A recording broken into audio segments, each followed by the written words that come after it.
Alright, what's you guys say? It's Linebacker, and today we are back with some more Forza Horizon 4 story. Now, today we are going to be doing, let's see, what are we doing? I have them marked here. British Racing Marine. So, we're going to be doing that today.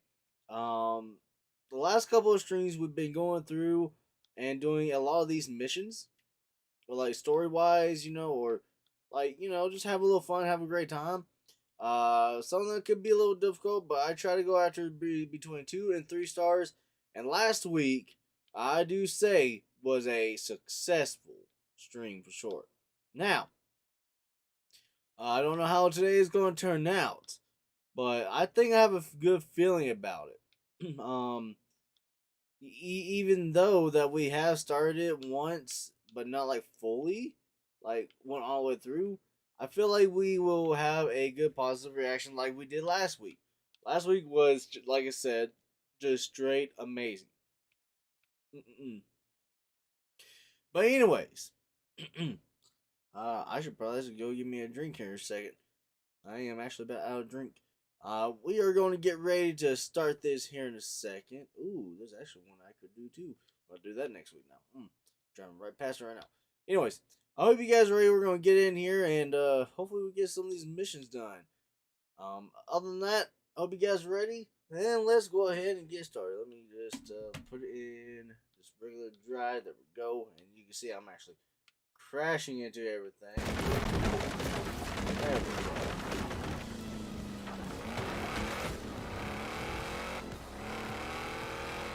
Turn right. In 200 yards, turn left. Turn left.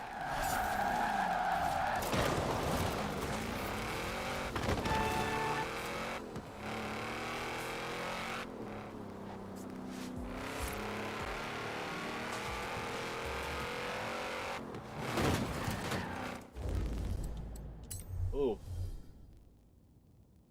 Alright, give me 1 second. I'm gonna reset the audio section right fast. Turn it off, turn it back on.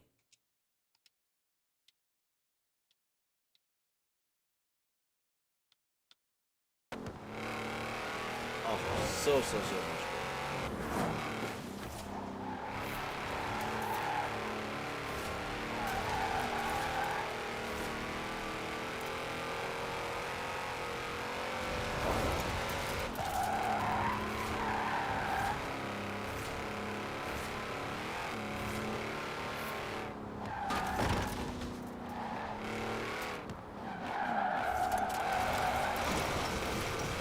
400 yards, turn left. Recalculating route. Turn right. In 100 yards, turn left. In 200 yards, turn left. Turn left. Turn right.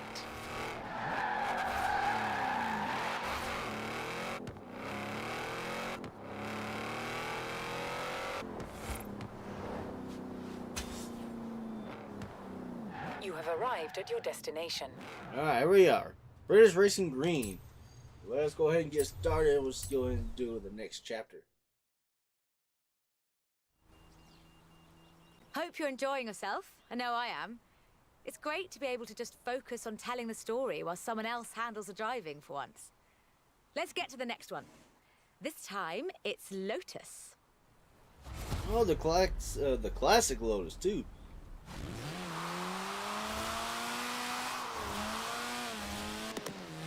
You know what it kind of reminds me of? That reminds me of the old Mustang. The Firebird. Lotus Engineering Limited began as many stories in British engineering do. In an old barn. The first Lotus cars were offered as kits. You built them yourself. From 1962, they began to actually build the cars themselves. The Elan Sprint showed exactly what they intended to do. Built around a steel backbone with a fiberglass chassis, the Sprint weighed in at a meager 687 kilos parked on the curb. On the road, this translated into brilliant agility and fantastic performance. Designer Colin Chapman famously said, "Adding power makes you faster on the straights. Subtracting weight makes you faster everywhere." He knew what he was talking about. In 100 yards, turn right. In 100 yards, I could definitely feel the agility for sure. Widely hailed as one of the greatest sports cars of the 1960s, the Elan would be closely studied and emulated, inspiring such masterpieces as the Mazda MX-5.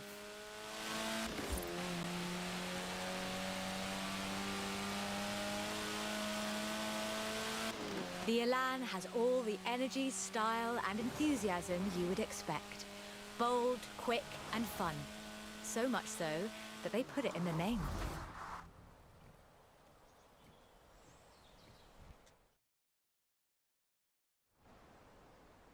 The Elan Sprint was a financial as well as an engineering success for Lotus, validating their approach to design and resulting in a whole family of light, agile roadsters. Which brings us to this, the Lotus Exige. It's heavier than the Elan, admittedly, but it's faster. Much, much faster. Touch the pedal, the Exige responds with instant, relentless acceleration, as you'd expect. With a 0 to 60 time of 3.8 seconds and a top speed of 170 before upgrades and tuning, the Exige is uncompromising. For a stock car, that's not bad.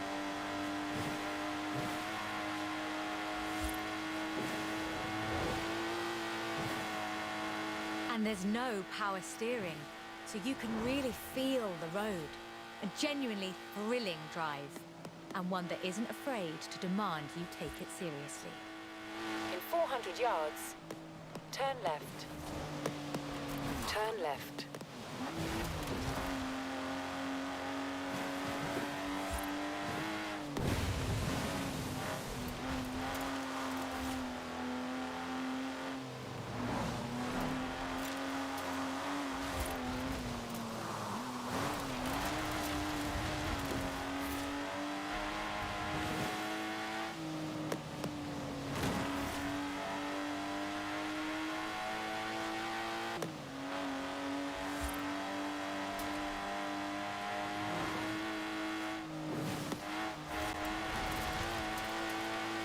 In 400 yards, you will arrive at your destination.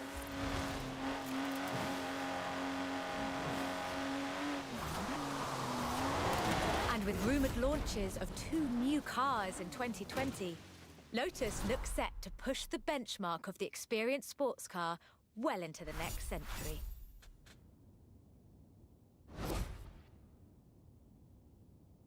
Interesting. 2 stars, that's not too bad.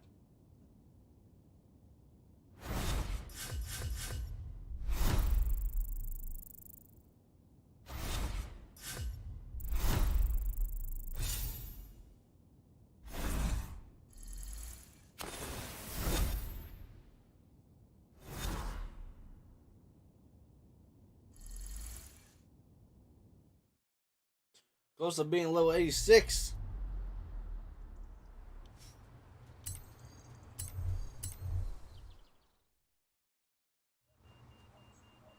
Done much rallying? That's a joke.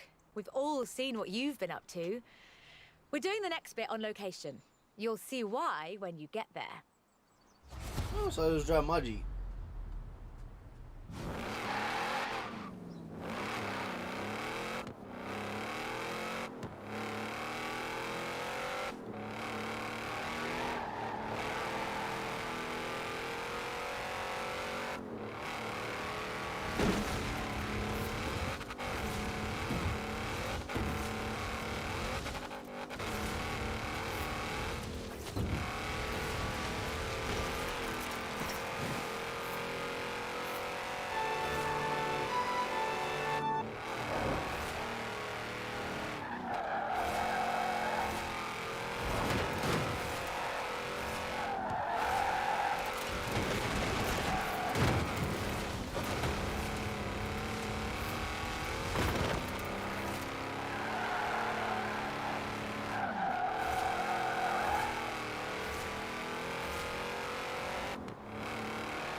400 yards, you will arrive at your destination. Oh.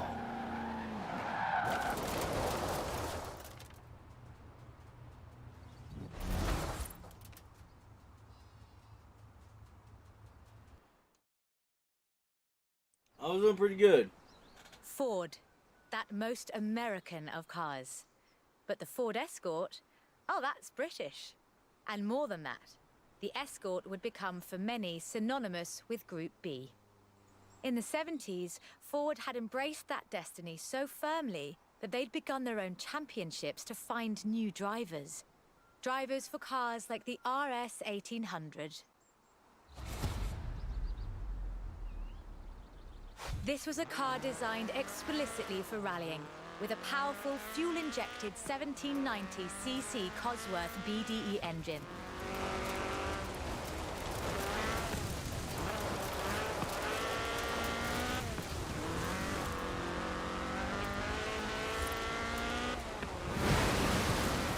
Homologation rules required that all cars entered into the Group be production, so Ford built 200 of them.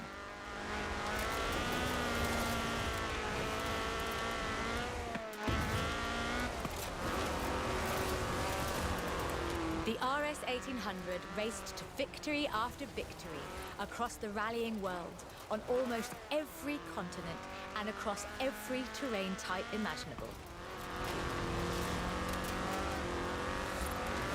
This car was basically unbeatable. The RS 1800 brought home 17 World Rally Championship victories for Ford. Very nice. So, of course, Ford set out to design a better one. The RS 200 Evolution was their answer. A purpose-built rally car designed to do one thing: win Group B. With a 1.8 turbocharged Ford Cosworth BDT engine and all-wheel drive, the RS 200 had perhaps the best suspension platform of any car of its era. The chassis was fiberglass from Reliant, and the massive Ford parts bin was raided to give the car that iconic look.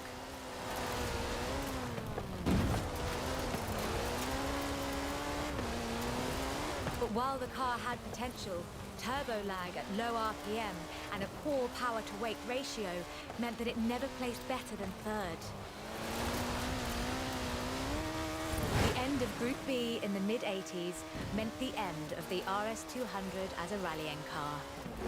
Fortunately, Ford built over 200 as part of the homologation requirements for Group B, so you can still find them, if you're lucky. That wasn't so bad, I'll take it. A little bit too close to comfort though, but yeah.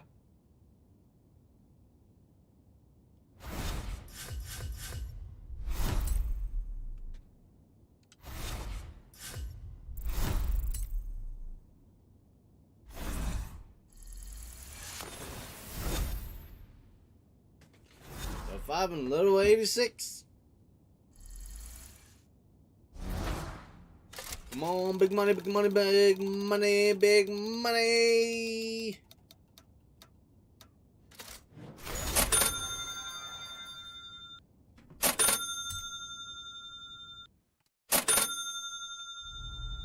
Beautiful.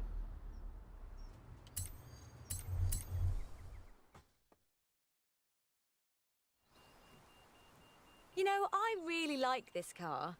Not that I'd want to drive it for too long. Fuck. Squeeze yourself in there and let's see just how fast you can make it go. Which won't be too fast. But hey, I could be surprised. The Peel P50 has the dubious honour of being the smallest production car in the world. A one-door microcar coupe, featuring a 42cc air-cooled engine, capable of a heinous 38 miles an hour. And a handle, so you can pick it up and carry it with you when you get to work. And keep in mind, that this is the production version. The prototype had the single wheel at the front. Why would you think that was a good idea? I mean, I could have seen Mace's, but they're so adorable with the little windshield wiper. In 2010, though, production restarted at Sutton in Ashfield. So, if you'd like to own the modern incarnation of this, I suppose you can. What the hell?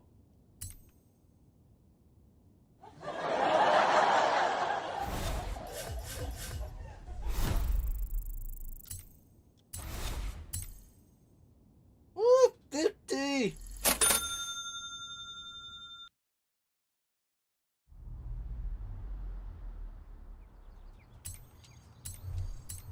That was like a very, very, very easy one. Hey there! How about a car with some actual legroom and some actual Ooh. speed? This section's about what happened when McLaren decided to make a road car. You're going to enjoy this. Aren't you a beauty? The track and the road have very different requirements. For McLaren, that was a challenge they were more than willing to embrace. In 1988, they set out to create the finest sports car the world has ever seen. By 1993, they had achieved their goal, and the honestly fantastic F1 was the result. 106 would be built across all variants, and it remains one of the very best road cars ever made. The F1 has no turbocharger. That would have compromised the driving experience, increased complexity, and resulted in turbo lag. The F1 is a naturally aspirated supercar, one of the fastest in the world, in fact. Everything about this car is innovative, from the carbon fiber monocoque to the central driver position. McLaren threw the book away when they designed the F1, then they wrote a better one. The F1's monocoque chassis is incredibly lightweight, only 100 kilos all told, which posed a significant challenge because carbon fiber and fiberglass aren't great insulators. So, McLaren lined the entire engine compartment with gold. In 1998, the F1 prototype set the world record for fastest production car, a record that would stand for 2 decades until the Koenigsegg CCR claimed the crown. McLaren's racing heritage is so deeply ingrained in this machine that when they took it to Le Mans in 1995 and faced off against purpose-built racing machines, they won. Very, very interesting. So, with something like the F1 to live up to, where do you go next? Oh. Well, you throw the book away again and write an even better one. The result is the McLaren P1, a hybrid electric sports car that stands head and shoulders above the F1. Ooh. The P1 GTR will hit 60 miles an hour in 2.4 seconds. That's 0.7 seconds faster than the F1. That's an eternity for a supercar. The car's blistering performance is delivered by a twin-turbo V8, supplemented by a McLaren ECU electric motor and instant power assist system. And they do mean instant.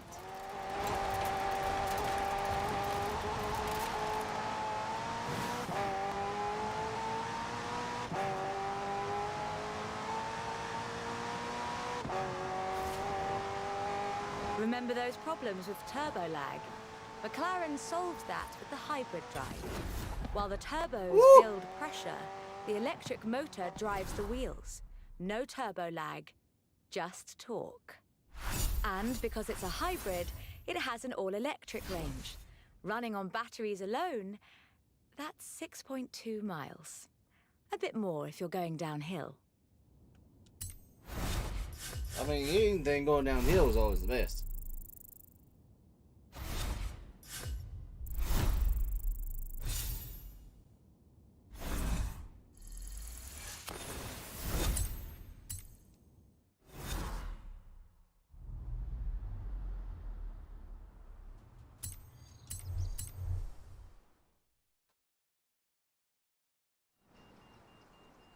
quite like sleeper cars. Did Alex ever tell you the story of what we got up to in Colorado? There was this sleeper car competition, you see. Let's just say no one was ready for the sunbeam.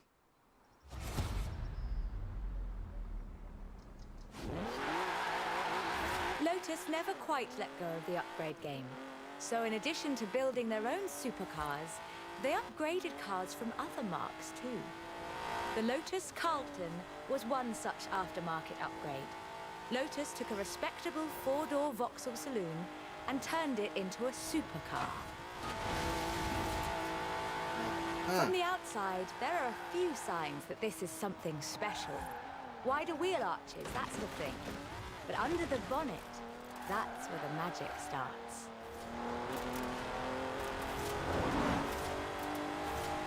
Engine capacity was increased to 3.6 litres, and twin Garrett T25 turbochargers were added.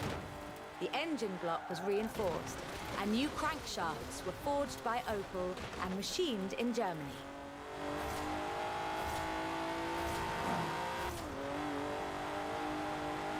At the roundabout, take the third exit. The tyres were widened, and the tyre compound from the Lotus Esprit was used. To handle camber change issues, they put in the self-leveling suspension from the Opel Senator. The only upgrade they didn't put in was an electronic speed limiter. All of this resulted in the Lotus Carlton, designated Type 104 by Lotus. A 177 miles per hour supercar, masquerading as a four-door saloon. Only 950 of these custom gems were built, and they've become something of a modern classic. Interesting. The Lotus Carlton was an example of how to turn a saloon into a supercar. But that's not the only thing Lotus got up to. In 1979, Chrysler approached Lotus to create a strict rally version of their Sunbeam three-door hatchback. Lotus, as you might imagine, rather enjoyed the challenge. They took the rear-wheel drive hatchback and changed everything that matters. They stiffened the suspension, improved the anti-roll bars, and widened the transmission tunnel.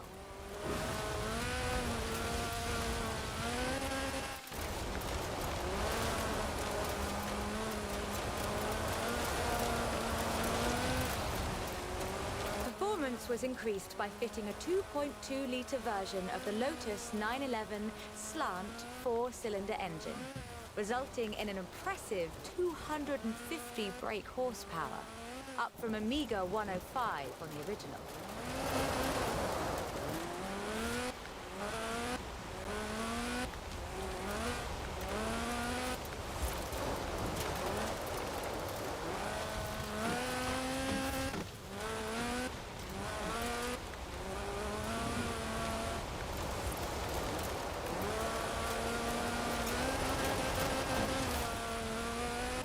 The Lotus Sunbeam was revealed to the public in 1979 in Geneva to widespread praise in the motoring media.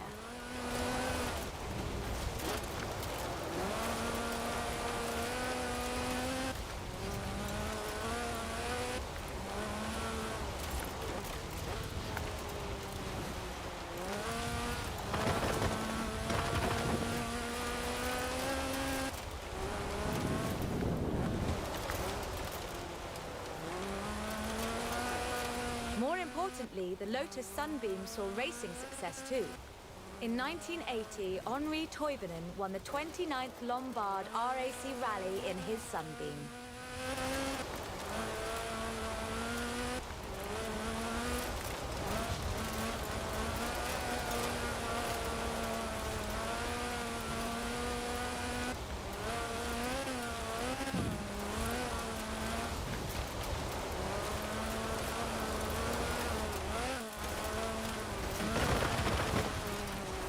Makes you wonder if Lotus should do more conversion. It's a silly question, actually. Lotus should do more conversions. In fact, I'll call them right now.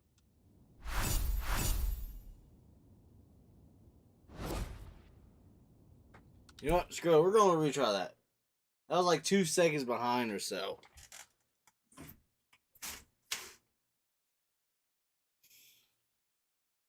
I can get that real easy with 3-star.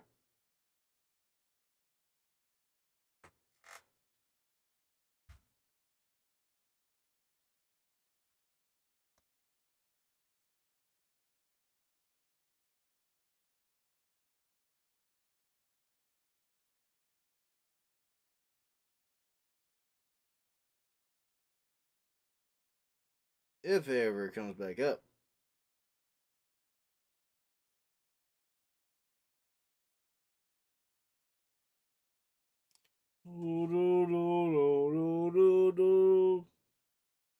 Why it takes forever for this game to load up anymore?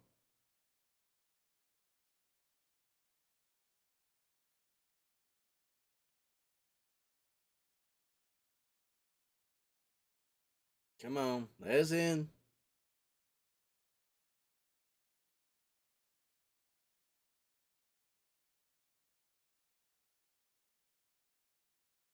Come on, right now. Let's throw. Thank you. They took the rear-wheel drive hatchback and changed everything that matters. They stiffened the suspension, improved the anti-roll bars, and widened the transmission tunnel.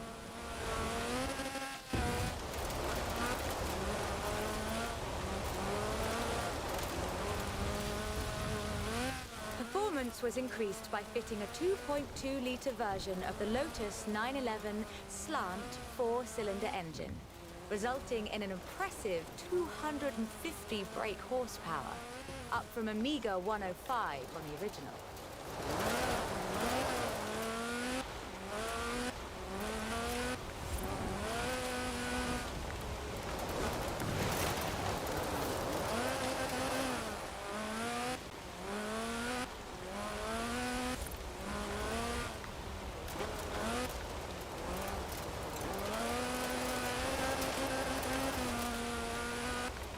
The Lotus Sunbeam was revealed to the public in 1979 in Geneva to widespread praise in the motoring media.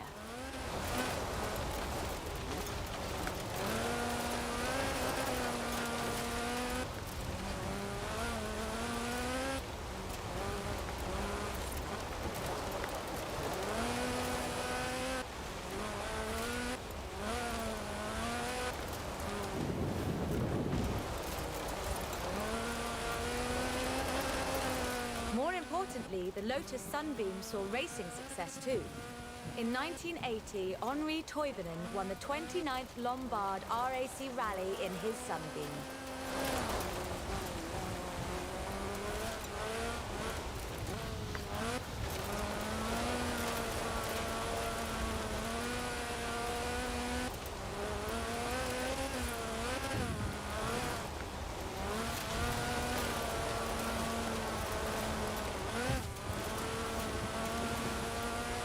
There we Makes go. you wonder if Lotus should do more conversion. It's a silly question, actually. Lotus should do more conversions. In fact, I'll call them right now. Yes, call them up. So I can drive more of their cars.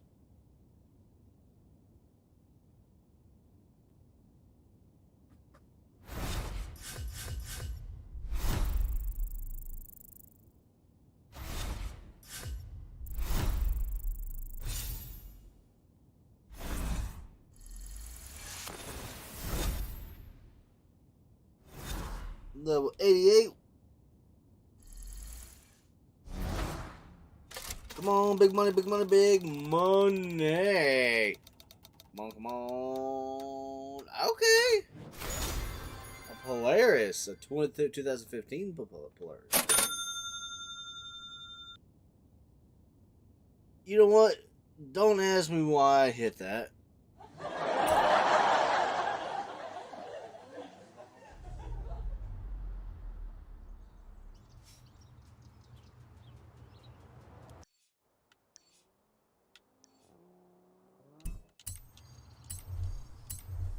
You know, Polaris would be kind of like a, a fun car, but to be honest, I honestly think these might be some of the most beautiful cars in the world.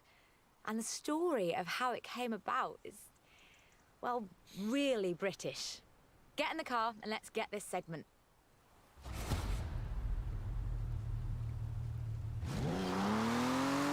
Jaguar is a bit of a favourite of mine. The company is almost 100 years old and was originally founded to build sidecars for motorcycles. But this is the car that really set the bar, I think. The 1961 E-Type. When he saw it, Enzo Ferrari called it the most beautiful car in the world. High praise indeed. He wasn't alone in his admiration. Accolades have followed this car ever since. It's been in movies, comics, games, and TV shows. Well, yeah, I Unlike mean, some it is in later the game cars right in the now. mark, it wasn't just looks though. The E-Type was light and fast. It would do 153 miles an hour and stopped on innovative four-wheel brakes that were better than anything Ferrari or Porsche or even Mercedes-Benz had.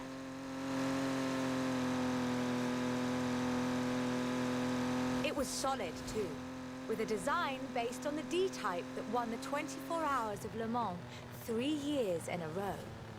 At the roundabout, take the second exit.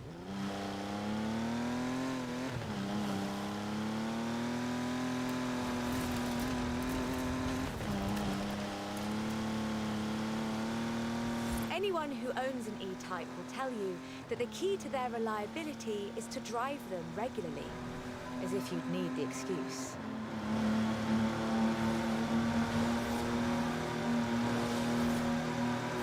I mean, I just see that. About 2,500 were built, and they're a common sight at auto shows, and surprisingly reasonably priced. All in all, an almost perfect Jaguar.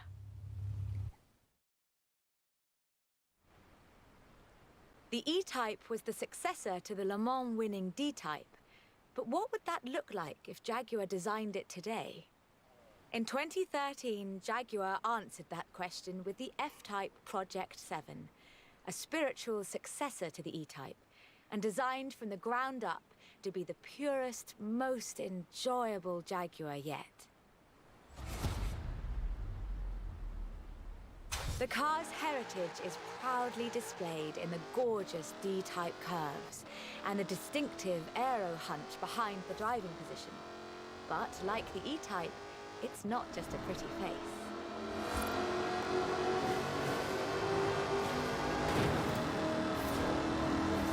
That bunghole. Powered by a 5-litre V8 supercharged engine.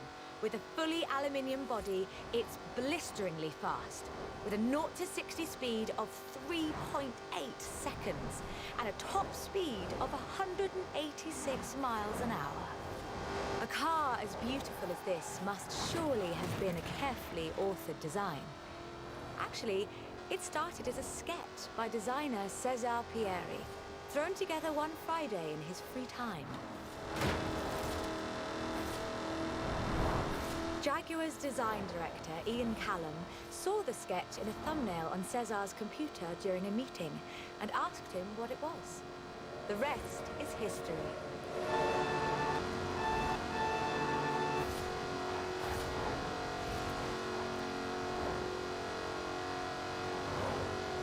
"250 Project 7s were built, as both a successor to the E-Type and as a celebration of Jaguar's victories at Le Mans.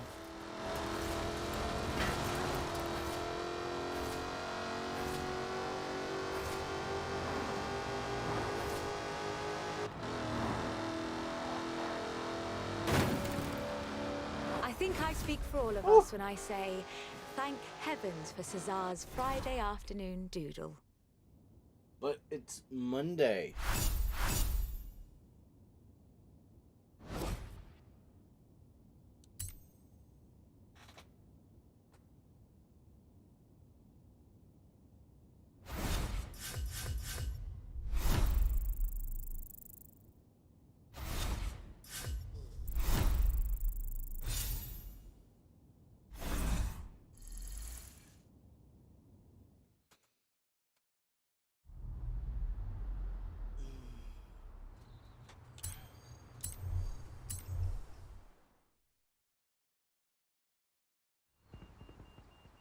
We're almost done. But we've saved the good stuff for last. A spot of rallying in the most British car of them all. Get in, strap in, and let's nail this one.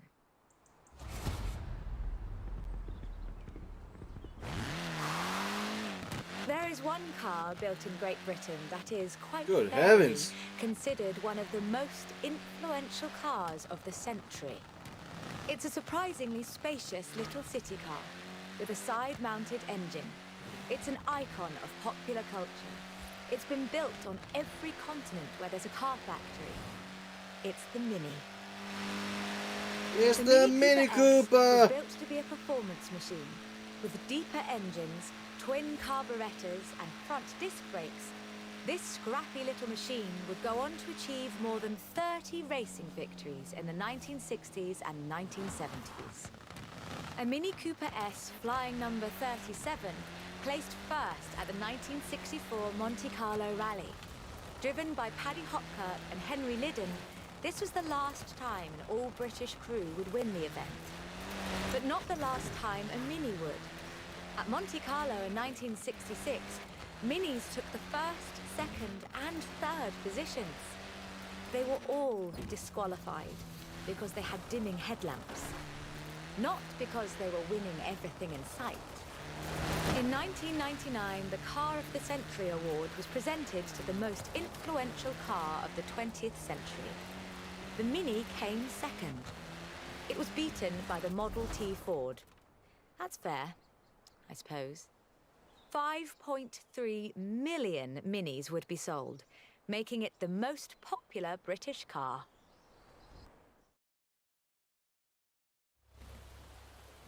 And then in 2000, BMW resumed production of the Mini, breathing new life into the iconic marque. If the Mini of the 1960s had its sights set on the roads of Monte Carlo, the X-Rayed Countryman has its eyes on something a little tougher.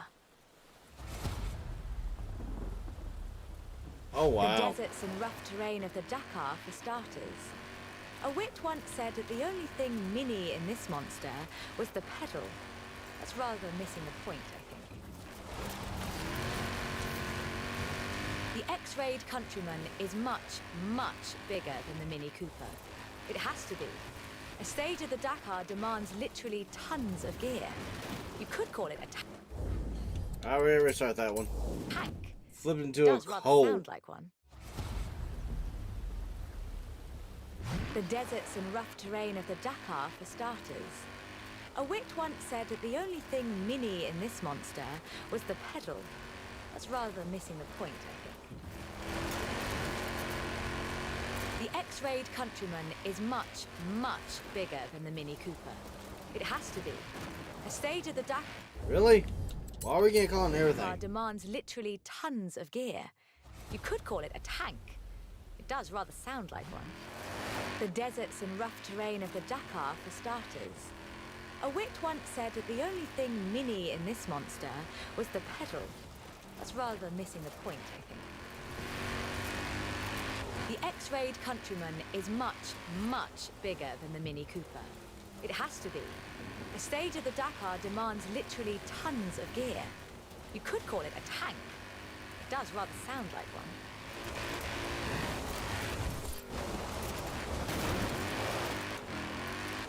Screw it. Go for it. Godspeed. When Mini's X-Rayed division set out to build this thing, they had one goal in mind: winning the Dakar. And they did, every year, from 2012 to 2015.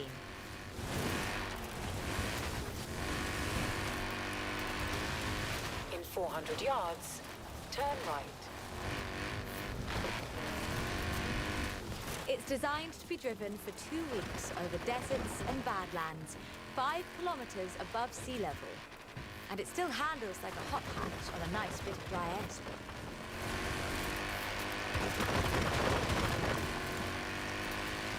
Owners come and go. Oh. The heritage of a car like the Mini is more than who owns the keys to the shop. I fully expect to see Mini's wings flying for another century. Pretty close. Pretty close.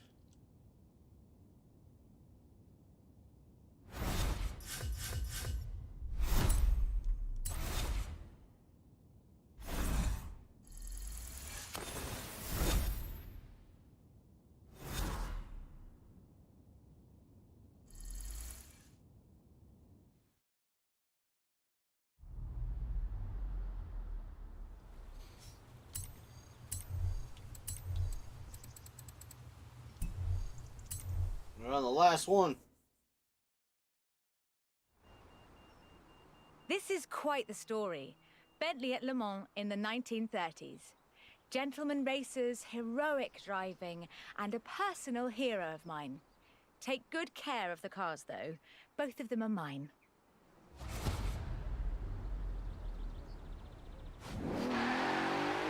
Bentley, a company founded in 1919 in Cricklewood, North London, and purchased by Rolls-Royce in the 30s. A company synonymous with both racing and luxury. Perhaps the best example I know of those two extremes of British engineering. For almost a century, every Bentley was hand-built to exacting standards.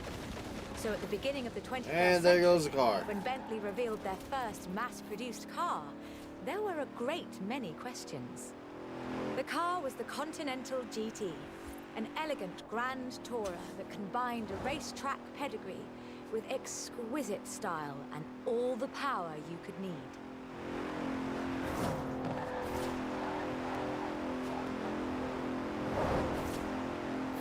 The move to mass production has done nothing to blunt the Bentley experience.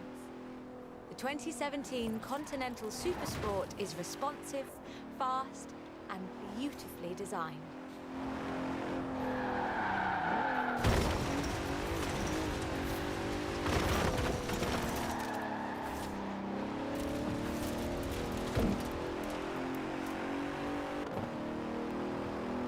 It brings together all-wheel drive, carbon fiber bonnet sides and side skirts to create the most powerful, performance-focused car the company has ever built.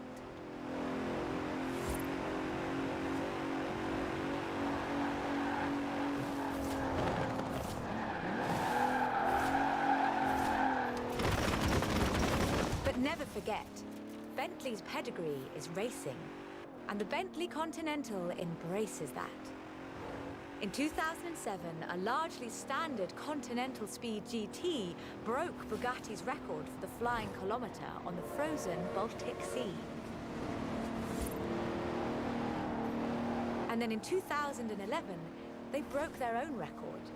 205 miles an hour, both ways, on ice. Even when building these gorgeous Grand Tourers, Bentley is driven to excellence.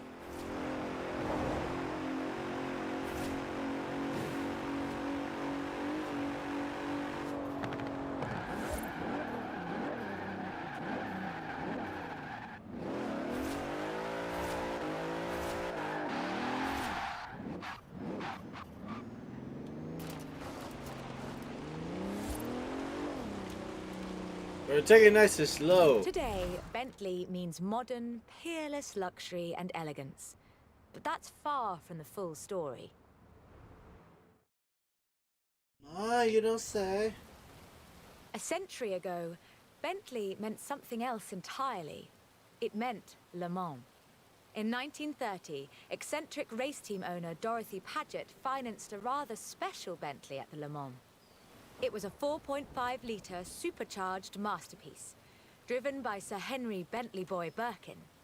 It posted the fastest time on the day, but it failed to finish.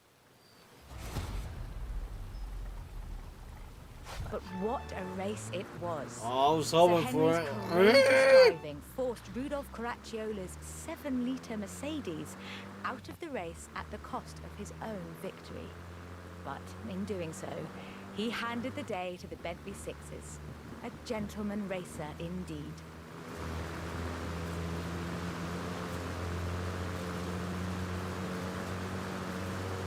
Sir Henry knew he didn't have anything to prove. In 1929, the adventurer Mrs. Mary Victor Bruce had already driven the resolutely modern 4.5-litre Bentley at Montlhéry, setting distance, speed, and endurance records. The Bentley's performance so annoyed Ettore Bugatti that he called it the world's fastest lorry.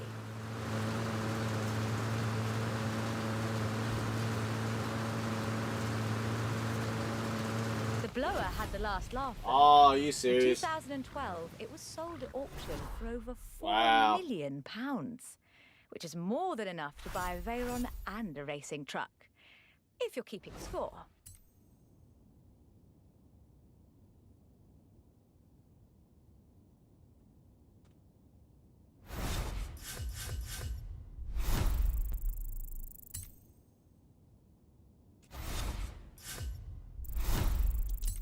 $5,000. Level 89.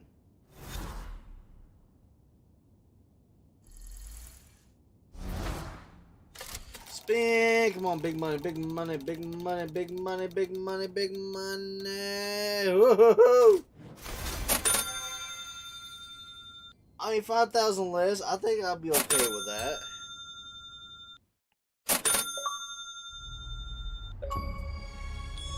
Like I told them, can't make a film about car culture around here without you in it, can they? I'll let you know if they need you back. Oh, yes, yes, yes, yes.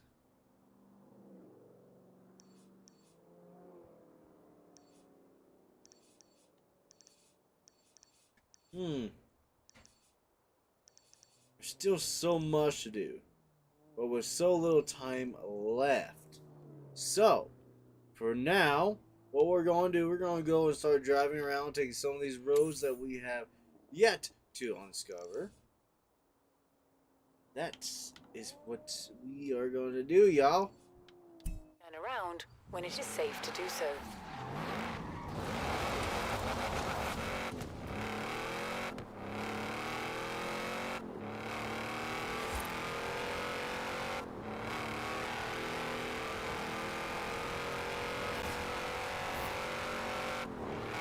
In 400 yards, turn left. Turn left.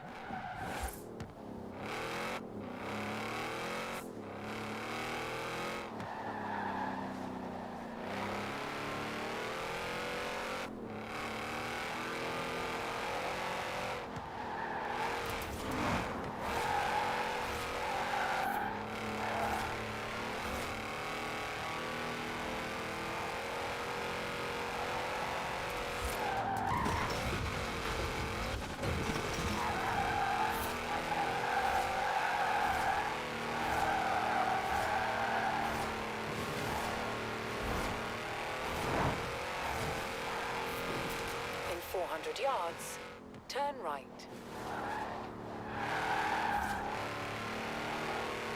Turn right. I was enjoying the ride.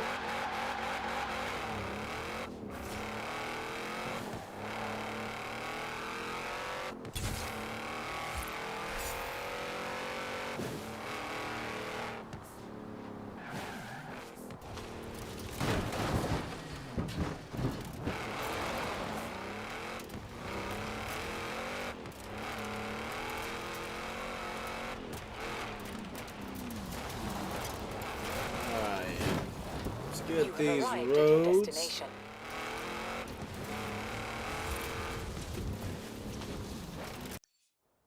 Alright, so that one's done. Got this up here. 200 yards, turn left.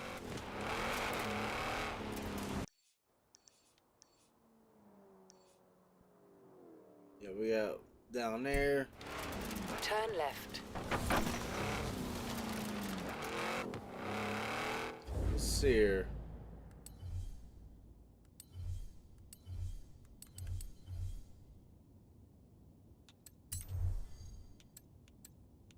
I'm kind of in the feel of a different car, y'all.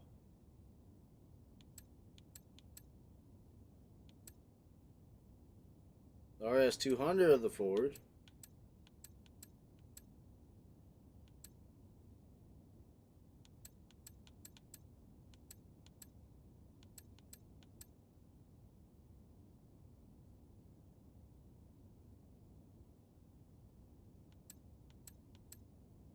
You know what, screw it. Let's take the Polaris.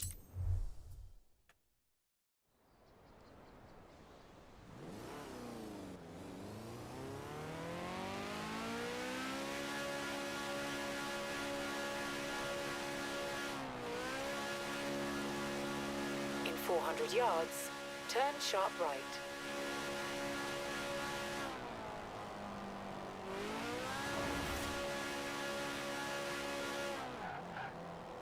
Turn sharp right.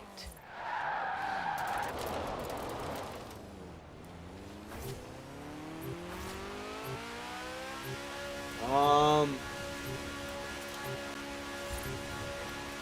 double thinking about this. You have arrived at your destination. Is that the only speed it's got? Well, I have a manual.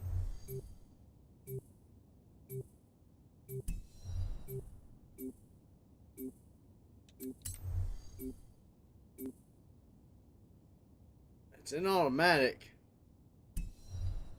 Damn, is that all it is?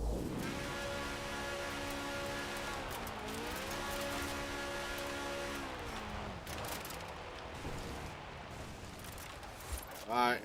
I hate to say it, but sorry to you all Polaris people. That is a no-go.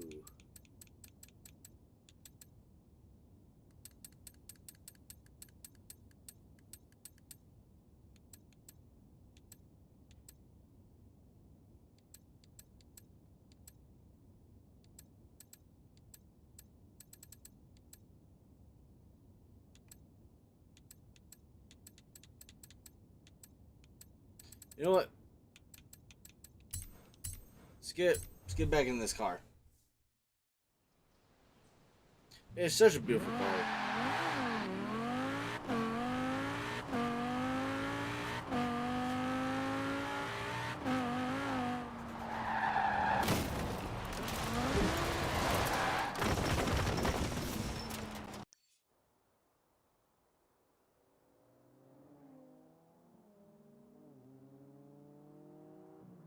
So we have all this up here. We'll grab this and we'll come down this way.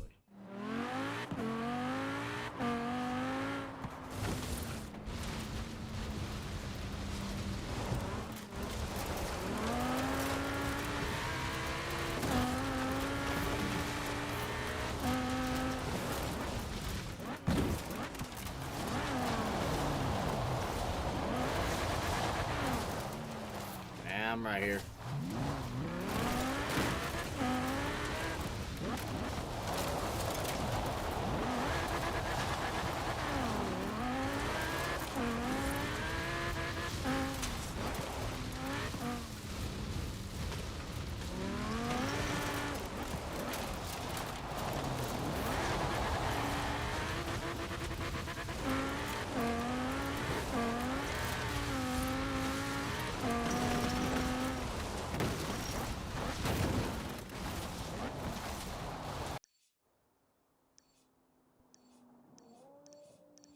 There's that road's up there too.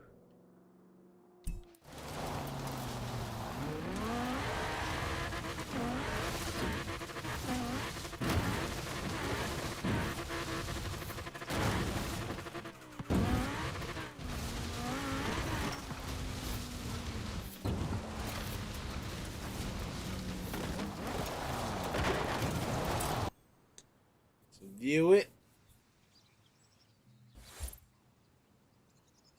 The Moorhead Wind Farm. People say these things are loud and they ruin the landscape, but I think they're brilliant. It's beautiful.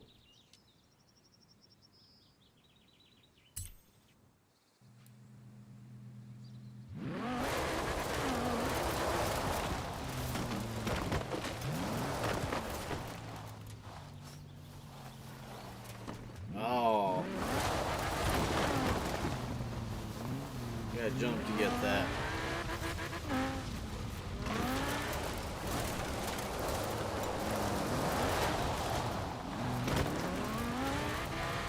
About to hit 500 roads, y'all.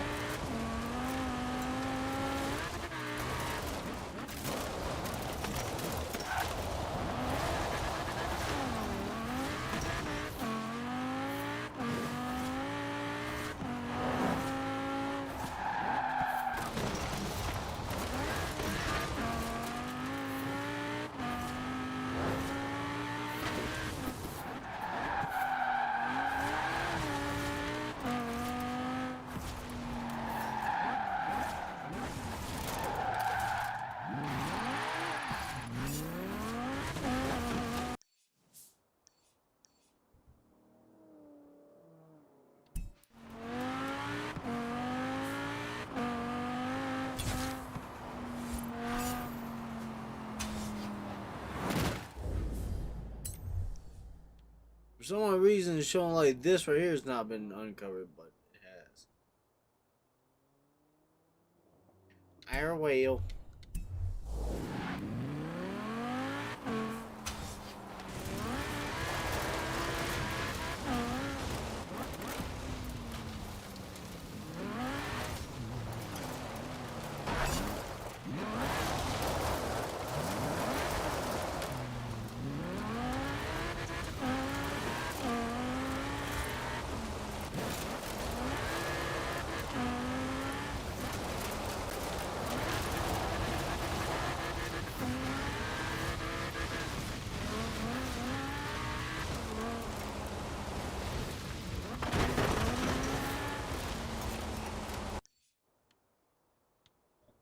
And then we'll go down here, work around 200 here. yards. Then we'll call it Turn good. sharp left.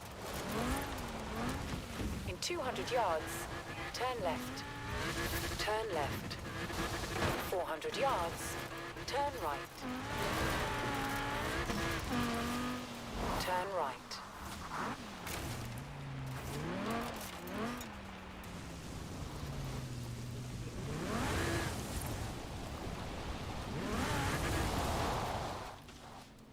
Alright, we gotta switch back to my Jeep.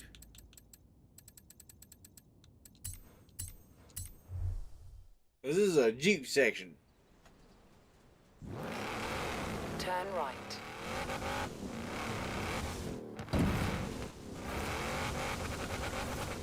Recalculating route. In 100 yards, turn left.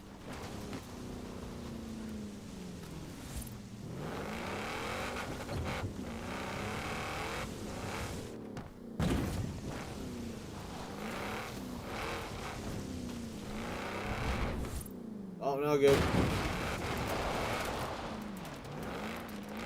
In 100 yards, turn right.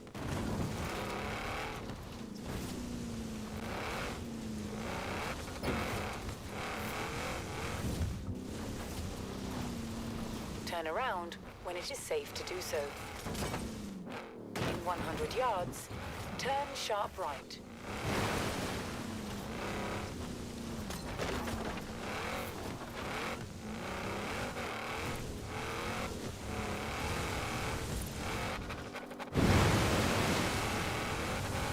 Woo! You have arrived at your destination. I don't know how that was drift, but I'll take it.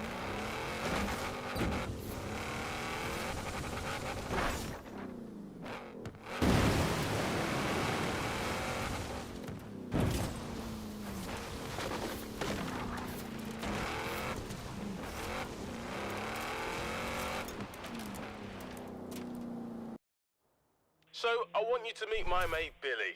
He runs express delivery, a high-speed courier service. A delivery? Should we do delivery next week? Nah, what we should do is definitely. Oh, this is where we was gonna go. Oh well. So I think what we should do is go and keep on working on the ones that we have done. Like this one, like started, but we haven't finished yet. Which I think that's actually about it. Oh, there's so much to do. You know, it's just. I can see.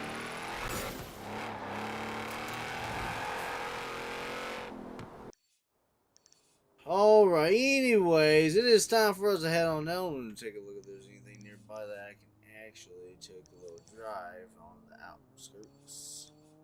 I don't know if we'll make it in time, but we'll do it. When it is safe to do so. It was a good successful one today. I do say some of the cars, especially that one car that was going, like the top speed was like 40 something miles per hour. That was a interesting car, and I'm like, In you 100 know, yards, having a car turn like left. that would be pretty In cool, 400 but yards, it is what turn left. horsepower. Turn left. I mean, unless you're taking like a nice little drive stroll, you know, with your family and stuff, and you just don't have no patience or anything. You're just out enjoy riding, enjoying the views and everything. That right there would be the car for sure.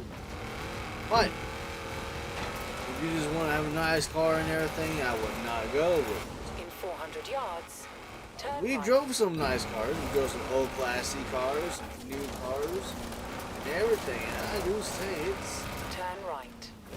pretty nice. It was very beautiful cars and everything. But anyways, y'all, like I said, so it's time for us to head out now. 400 yards. Tomorrow Turn right. is more Borderlands 3. I'm very excited to see how that turns out because we're doing some more side missions and everything before we get towards the Turn right. main mission. Oh, I can't get that. I need that small card. That's probably on top. Yes. Yeah, so tomorrow is Borderlands 3. Wednesday, me and Miss Baker should be starting our new game, so don't forget to put a calendar up on that, so you guys won't miss it because we are very excited to do it. I was going to do it last week, but